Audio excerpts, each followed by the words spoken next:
This is nitrogen narcosis. I've been scuba diving now for over 35 years. Many trips to the Bahamas and Florida and other places going scuba diving. In scuba diving, you have two things to be worried about. Number one is called the bends. And what that is if you're down deep diving and you come up to the surface, and if you come up too fast, what happens is your blood starts to boil in your veins.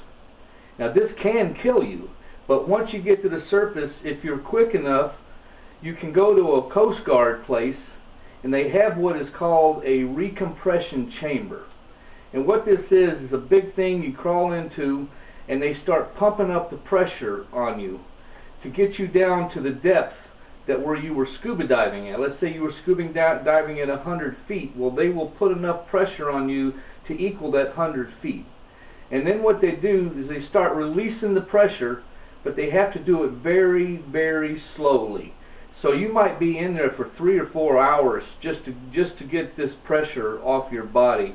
And once it's done, then you're okay. You won't have any long-lasting effects or anything. You'll be good. The second bad thing to happen to you is nitrogen narcosis. Nitrogen narcosis is when you go scuba diving too deep and you're under a tremendous amount of pressure, and what happens is your brain kind of just lets go of you. This one day I was scuba diving and I went down deep. I went down to 160 feet deep, which is very deep for scuba diving. And I'm down at 160 feet, and all of a sudden I started hallucinating.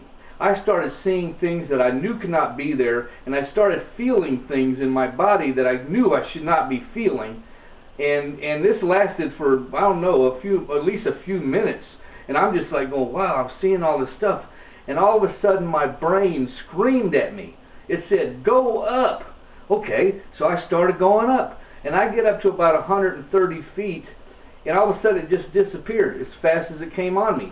So I'm thinking, whoa, I didn't like that at all. I'm not going back down there. So since then I've never been to 160 feet again. But it was an incredible adventure.